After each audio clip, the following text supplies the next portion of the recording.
Hi, this is Gil Cargill. In the next 35 minutes or so, I'm going to walk you through a process and show you how you can, and indeed how you must, build an annual marketing plan.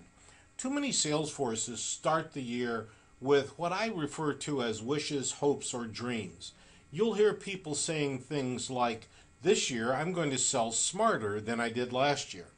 Candidly, I hate to hear that because that infers that you sold pretty stupidly last year. Or this is a great one. This year I'm going to work harder than I did last year. If you don't quantify the activities that will produce better results, then these statements are absolutely meaningless. Let's get going. I believe somebody's buying something from somebody in your market right now. The problem is you don't know who's buying and the buyers don't know you. That's where a plan, a marketing plan, comes into play to help you get in touch and stay in touch with all of the desirable decision makers in all of the desirable accounts all of the time. Now, I hate to read words off of a slide, but this is so important, I'm going to make an exception. John Preston from Boston College said, "The nicest thing about not planning is that failure comes as a complete surprise and is not preceded by a period of worry and depression." So, you see, there is a benefit to skipping this entire process and not producing a plan. You won't have to worry and you won't be depressed for very long until you realize you've missed your goals. So it's all about a marketing funnel. Very much like a sales funnel, a marketing funnel starts with a large number of contacts at the top. And that's where your marketing efforts have to generate awareness. Awareness is generated by interrupting a stranger's mindset. They are engaged in whatever they're doing, and we have to interrupt it by phone calls, emails, written documents, trade show exhibits, you name it. That will produce a subset of that group that we refer to as the known names. You know them, they know you. Some of those will become qualified names, and some of those will actually turn into opportunities, and some of your opportunities will convert into customers. The company that has a plan to fill this funnel and keep it full is the company that has a full pipeline of qualified nurtured leads ready to close. That company makes more money. Now, I believe a marketing plan is a written document. It must contain dates, timetables, and accountabilities. Who's going to do what to whom and when. It must contain activity metrics. Don't say things like we're going to make a lot more calls. I would rather you say we'll make 7 more calls per week per salesperson. That is measurable. A lot more calls is, again, nothing more than a marketing wish. Your marketing plan should be based on last year's results combined with this year's growth goals. It must dictate how you're going to increase your marketing footprint. And I'll talk about the marketing footprint in just a moment or two. Once it's created, it must not sit on a shelf. You need to review it every 60 days. And just like a pilot, it becomes your flight plan. And pilots know the metrics associated with flying from point A to point B. Your flight plan should contain metrics like how many leads are required, how are you going to generate those leads, what's the cost of generating those leads, and what can we anticipate in terms of conversions and becoming customers. But before I dive into the meat of the presentation, let me ask you a few questions. Why would a stranger ever engage with you and your organization? What's in it for them to talk to you, to listen to you, to review your website, review your demo? What's in it for them? What value does that stranger get when they do engage with you? What results have you produced for others, and how do they value those results? And most importantly, and this is a hard question, what is your current consideration rate? Now, this is a calculation that is omitted in most business schools and most marketing courses. But if you don't know your consideration rate, then all you can really do is hope that you'll achieve the goals that you've laid out for yourself. And that hope is never realized as well as we'd like it to be. One of the first homework exercises that I'm going to ask you to do is to identify the demographic sweet spot in your market. What are the demographic traits of the people and or companies that traditionally buy from you?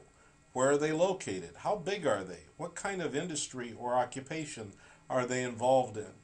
If you don't know your demographic sweet spot, you have to hope to hit it.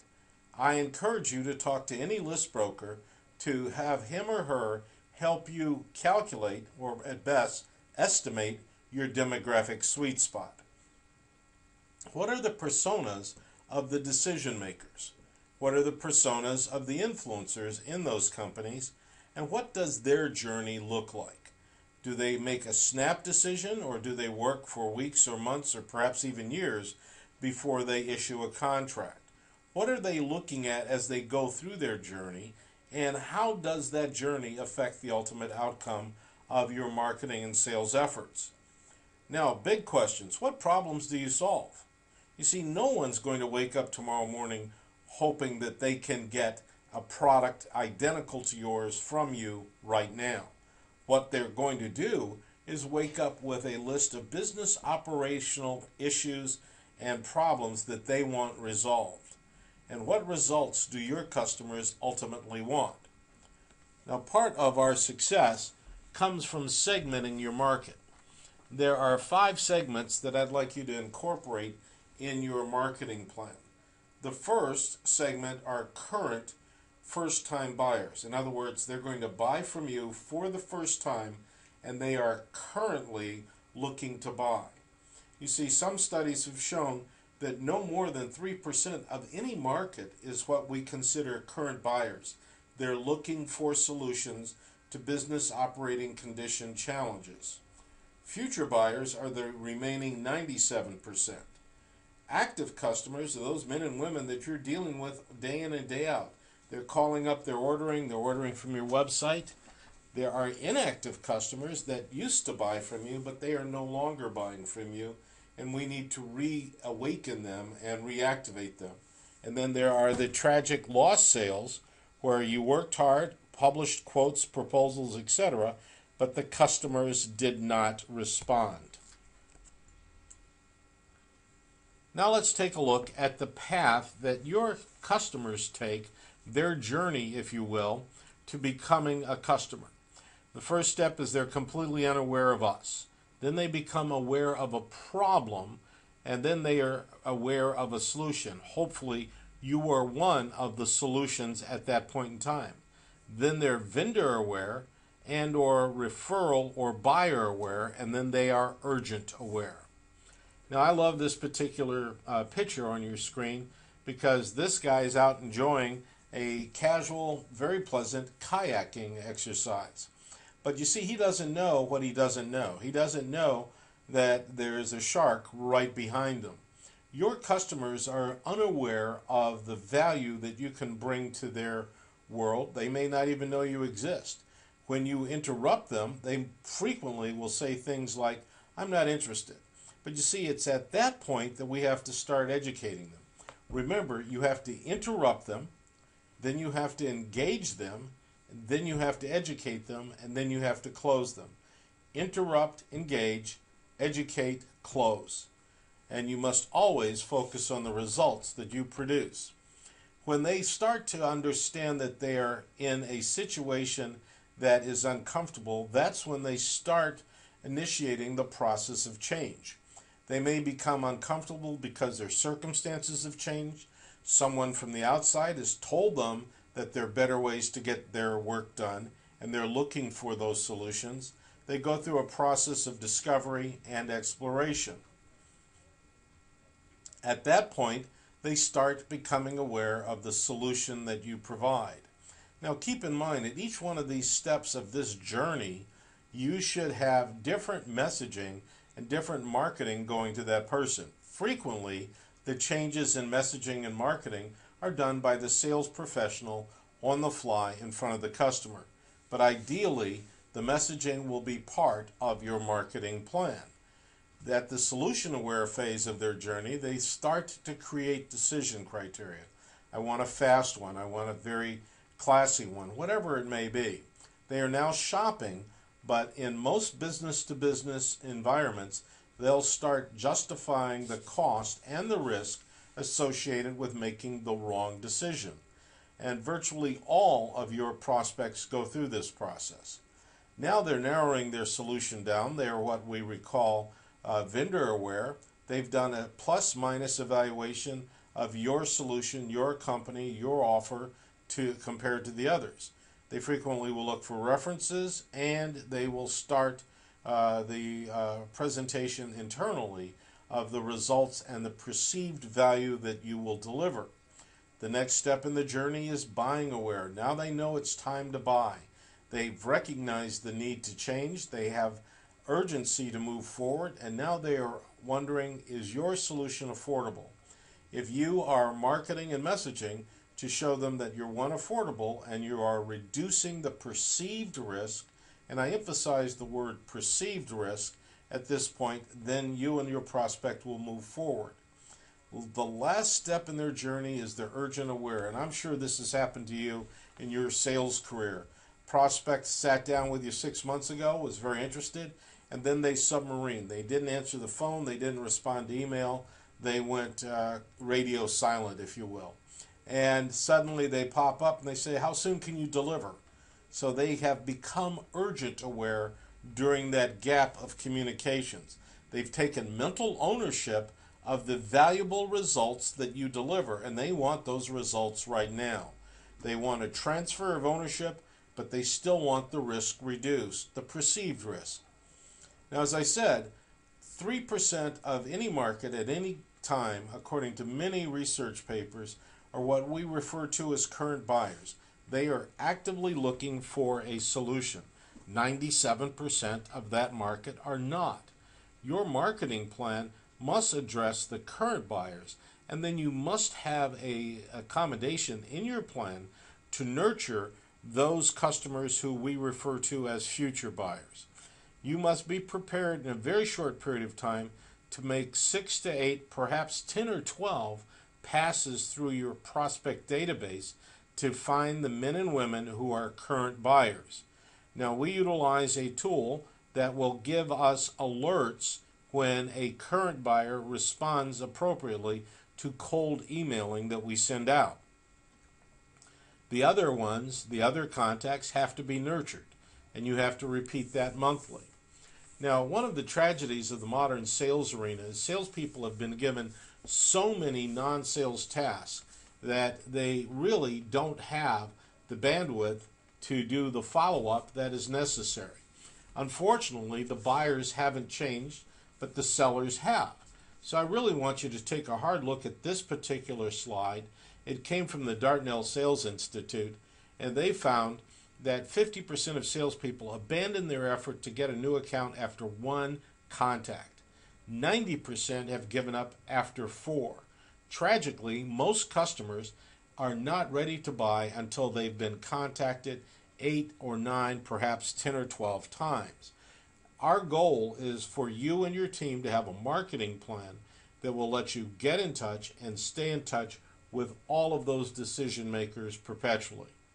Now, this data was backed up by an MIT professor named James Oldroyd, and he found that if we don't respond almost instantaneously to website information requests and repeat that response 8 to 12 times over 14 days, we may as well not even start. In other words, the old school of follow-up and response just doesn't work anymore. And how many times have you asked for information from somebody's website and you didn't get it? Or you didn't get it for days or weeks, or someone called you later, much later. You see, we have to be almost instantaneously responsive.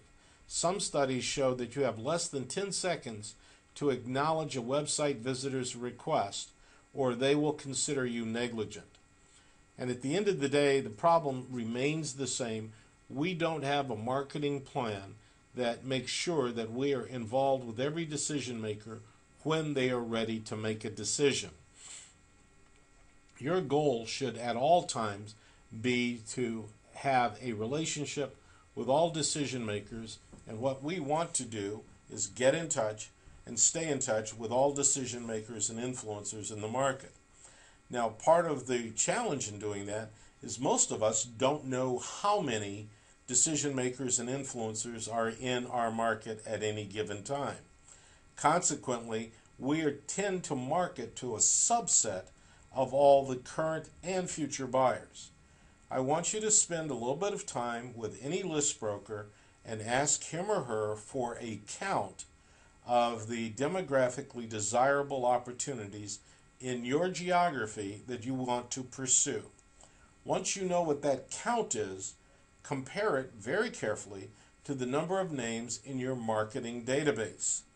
If, hypothetically, there are 10,000 names in the universe that we should be talking to, and you have 500 in your database, that delta of 9,500 names is your opportunity to dramatically and significantly grow your top line next year.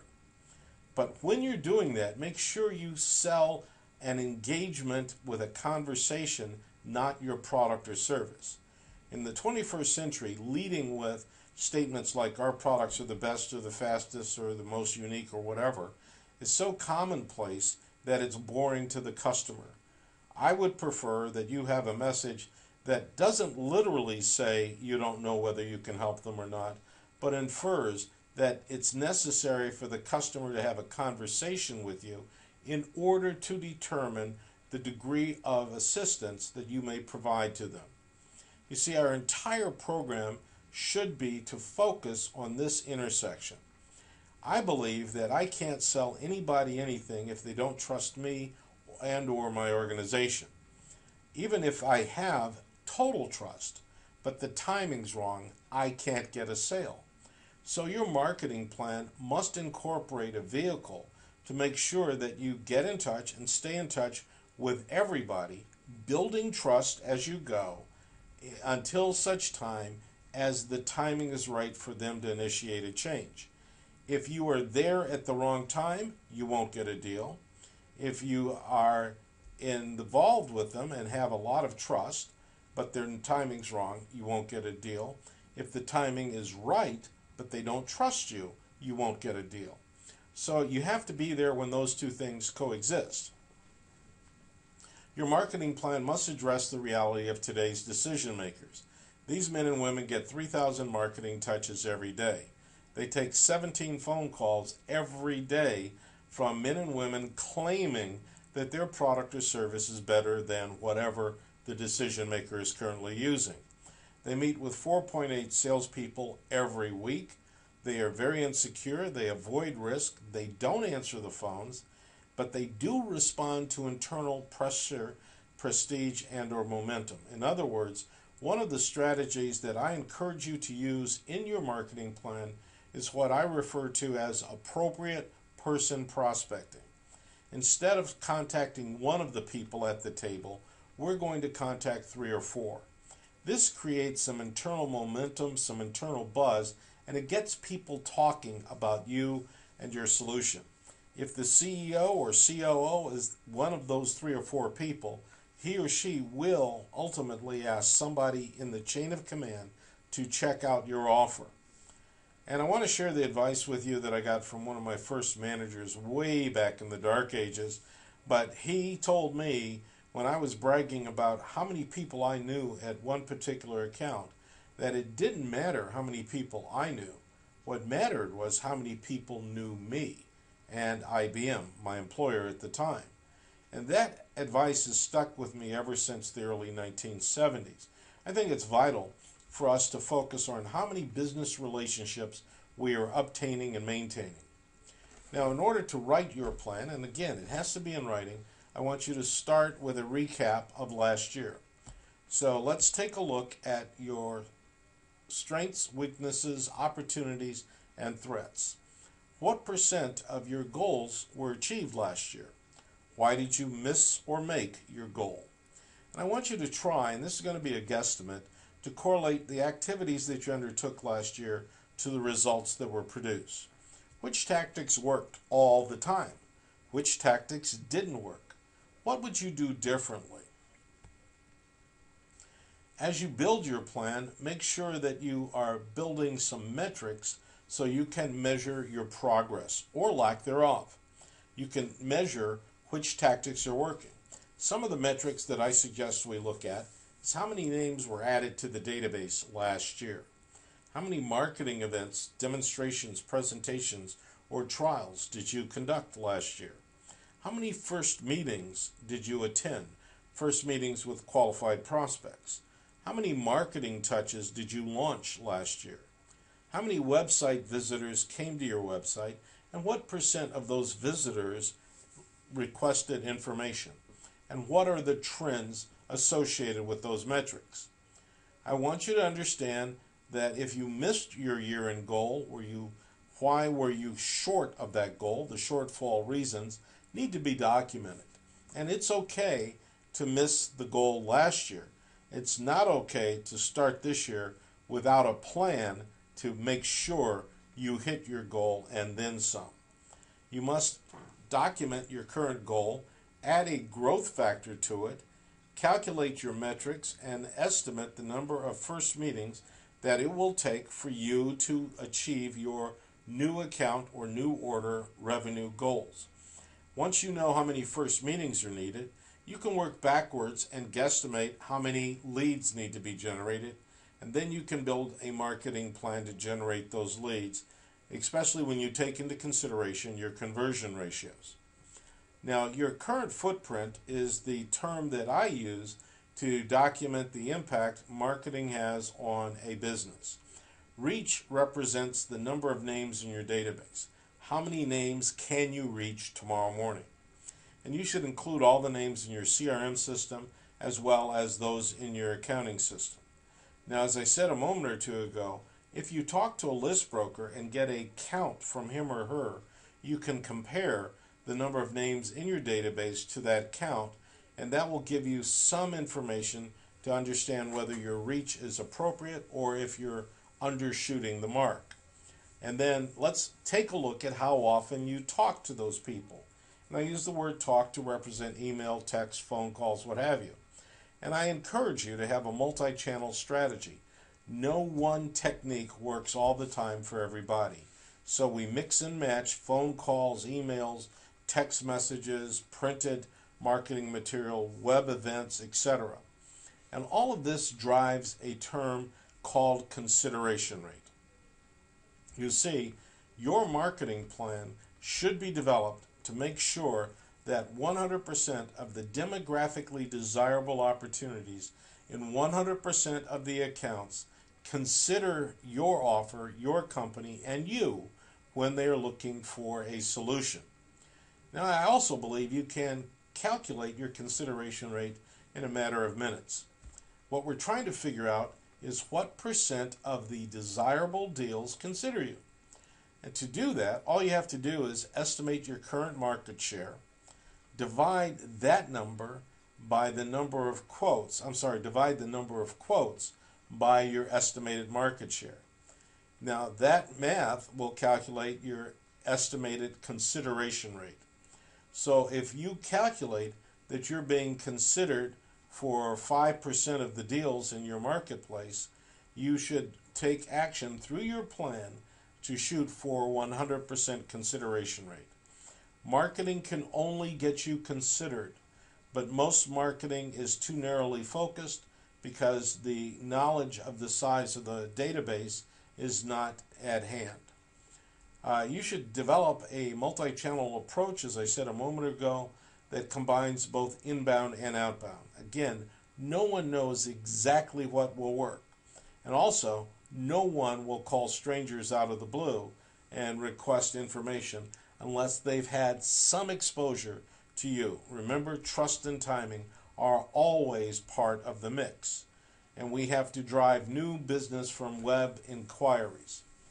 Now, as you lay out your metric goals for next year, make sure you adhere to the SMART formula for goal establishment. SMART stands for specific, measurable, achievable, realistic, and timely. So, for instance, lay out a SMART goal for the number of first meetings. An unsmart goal, if that's grammatically correct, would be we're going to make a lot of first meetings next year. A SMART goal would be we're going to attend 7 first meetings per week per sales rep. That's SMART. It's measurable, it's achievable, it's realistic, and it's timely. Make sure that you incorporate all of that into every one of your marketing plans. Your messaging must communicate your market dominating position. Again, remember, everyone claims that they have the best, the fastest, the least expensive, or whatever. You should build your market dominating position based on the value of the results that you and your product produce for your companies, for your customers. You should create a seductive, legitimate bribe. A legitimate bribe would be a white paper that they can download in exchange for their contact information. They're all forms of legitimate bribes, but as we always want to make sure that whatever you do is not pitching your product. You're educating, you're engaging, you're keeping the customers involved with you. As you build out your plan, you should have scripts for everyone on your team so that we have consistency. I've been shocked when I work with companies in the field with their sales teams. If I travel with 3 or 4 salespeople, it's as if I'm working for 3 or 4 different companies. The only similarity is the color of the business card and the logo on that card. If you don't rehearse your presentations, you are missing an opportunity to differentiate yourself from the competition. Now on this slide and the next one, I'm just going to laundry list everything that you could put into your plan. I'm not saying or advocating that a plan needs all of these, because clearly one size never fits all, but you should incorporate social media, networking, remarketing of your website, trade shows, websites, referrals, pay-per-click. Make sure you have autoresponders in place. Make sure you have a facility to nurture your contacts. Make sure that you are structured so that you can have warm emails and cold emails going out the door. I also want you to have cold calls as well as warm calls. And don't forget LinkedIn, Facebook, and generating a blog. Clearly, there's a lot to be done, but it all needs to be written down. Duties, timetables, responsibilities, and accountabilities, i.e. deadlines, need to be in place. Social media is, in today's world, a mandatory component of the marketing plan. Now, all of your salespeople need to have individual LinkedIn profiles and business Facebook pages. You need a company page for LinkedIn and a company page for Facebook. Track and trend the number of contacts. If the visitors to your website and your LinkedIn and Facebook pages aren't moving up, then the trend is in the wrong direction and we need to take action. You need to calendar all of your activity, post to these sites regularly, and there are automated posting softwares available that will do that work for you. Now, I'm a big fan of LinkedIn because it allows me to understand who knows who, and one of the things that I think is very valuable is for you to start groups. If you can't start a group, join all the groups that match your business. LinkedIn follows, Google alerts are also great ways to keep track of what's going on in a huge number of customer and companies and individuals. I want you to become known through LinkedIn. Now, networking events can be very successful and viable based on your business. Make sure that everyone you meet you follow up on immediately, and I found it beneficial to offer help as opposed to asking for leads. If you go to a networking event and all you do is ask for leads, you'll be chastised and ostracized pretty quickly. This is when your elevator speech will come in very handy. Now, you probably have noticed the trend on websites where ads tend to follow you from website to website. That's called remarketing or follow me ads. You should have this going for you to a landing page or to your website. And you can link that landing page to a web visitor tool, to an autoresponder, or to a video. Now, I believe trade shows are still viable, but the popularity of them has gone down as the expense has gone up. And I believe many decision makers are hesitant to leave their office for the amount of time it takes to attend some of the trade shows that are out there. So pick them carefully and try to obtain a registrants list before the show so you can email all the registrants and invite them to your booth. The secret sauce of trade show marketing is to follow up instantaneously.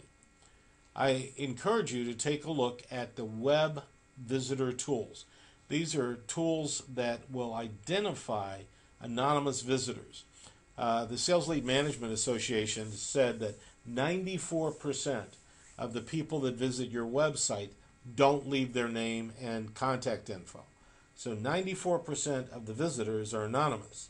Now, Google Analytics will tell you how many people showed up, but I want to know what companies they came from.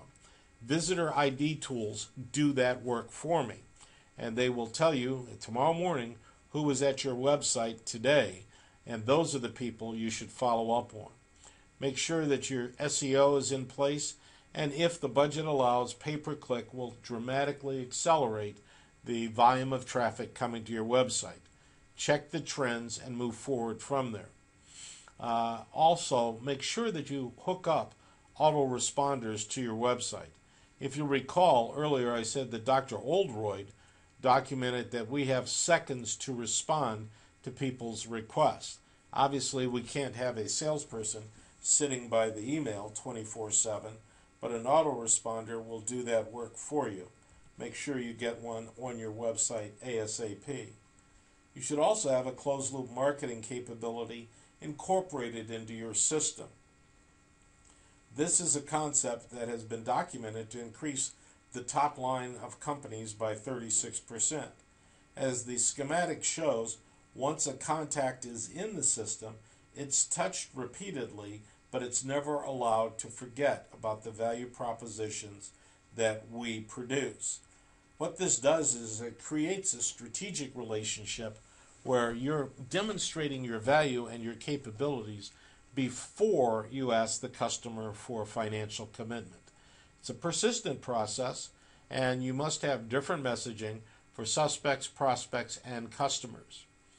I'm falling in love with cold emailing as a prospecting tool, and if you use the appropriate person approach, you will stay in compliance with the CAN-SPAM laws, and you will find the right decision maker more often than not. The real benefit of these campaigns is it's all run by software. I don't do the work. So the campaigns that I like to use are the appropriate person to approach a new account, a new customer, welcome aboard, the referral and goodwill campaign where we're asking for referrals and thanking the customers.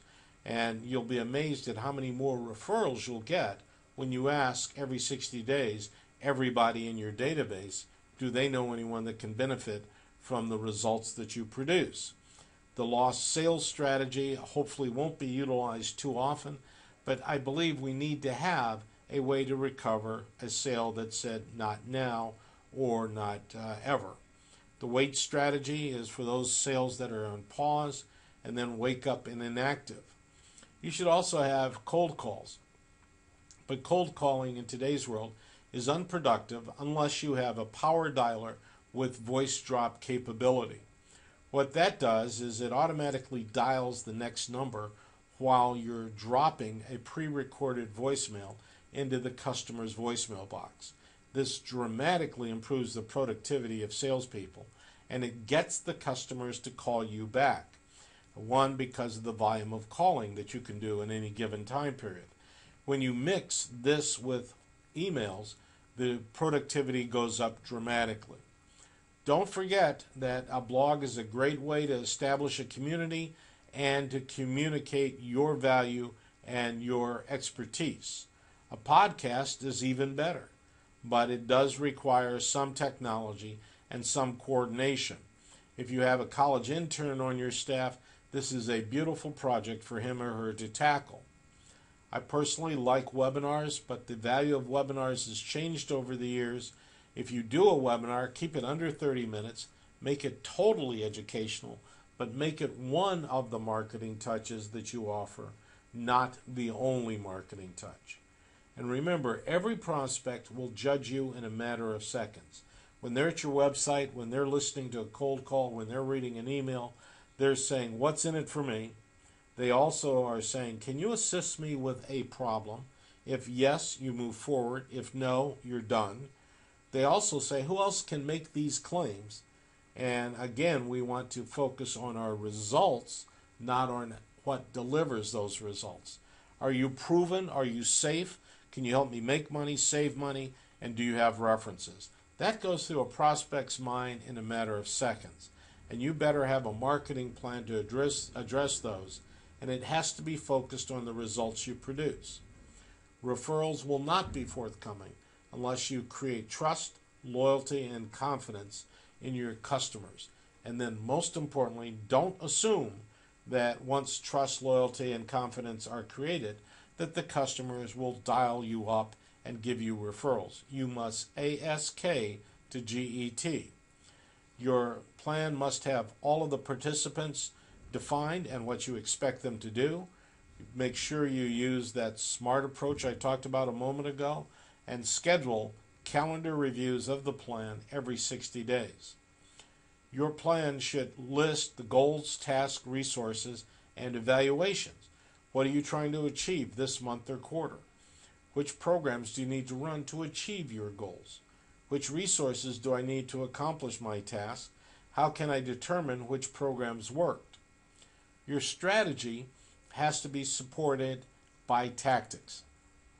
And the best way to determine your strategy moving forward is to understand what worked in the past and what hasn't worked, what's working right now, how well is it working, and what are you going to try new to hit that growth goal.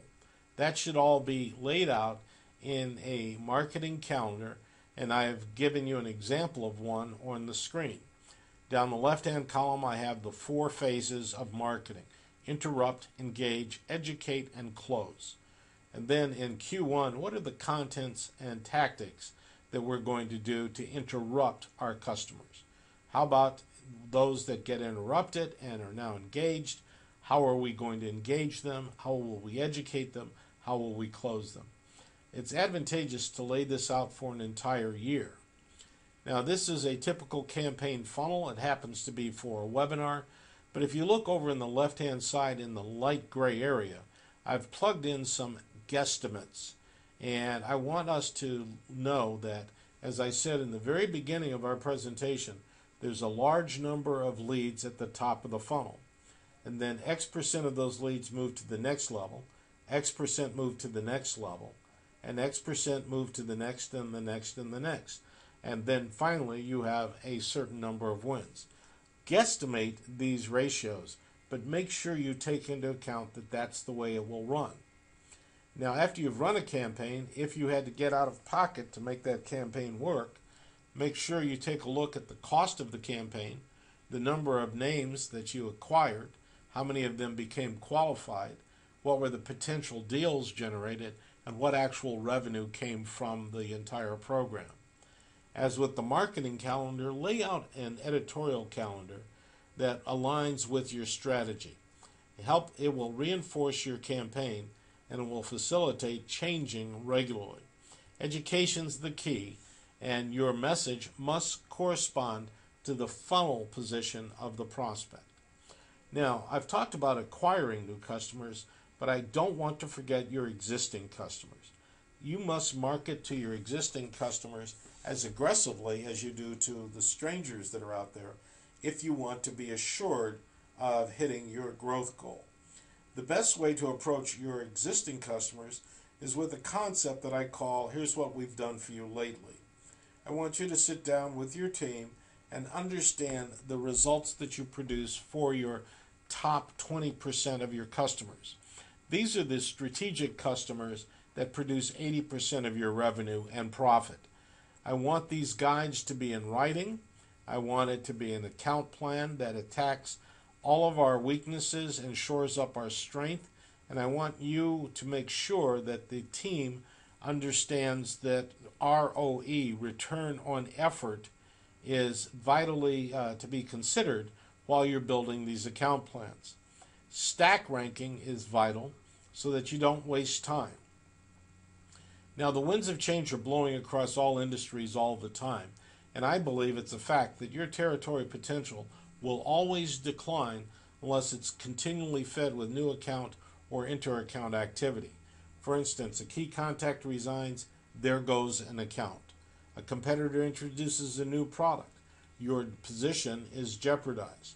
A large account moves out, a local customer is closed. All sorts of things happen. So the sales team that doesn't market to their existing accounts is guaranteed to lose some of those accounts over a very short period of time. As a matter of fact, some studies show that accounts dramatically change their decision criteria regarding retaining a buying relationship every 2.4 years if we aren't proactive in keeping those accounts. It's also 8 times harder to find a new account to replace a lost account, and I find that we rarely lose these accounts in a loud, cataclysmic way. More often than not, they stop ordering slowly, and sooner or later someone says, "Man, I haven't seen much business come through from XYZ in quite a while." When that happens, it's too late. So let's review every customer every 90 days and always bring new ideas, tools, products, solving problems to them to help them achieve their goals. I want them to view you as a partner, not as a peddler. Make sure every one of your people understands how to build an elevator speech and rehearse and practice the elevator speeches with them. Your written plan must touch all demographically desirable accounts. You must obtain and maintain TOMA, which stands for Top of Mind Awareness. I encourage you to practice your presentations, your rebuttals, and dealing with objections every week. Track your metrics, maximize sales hours, minimize non-sales hours, and understand why you win, why you lose, and why deals are postponed. Some salespeople will actually engage in creating their own e-newsletter, postcards, and flyers. They'll organize lunch and learns and brochures. In other words, a salesperson doesn't need to wait for corporate marketing to kick in to be able to spread the word and to get in touch and stay in touch with all demographically desirable opportunities and all of the accounts all of the time. So as we say here in Hollywood, that's my story and I'm sticking to it. Thank you very much for your time and your attention. And as always, I wish you good luck and good selling.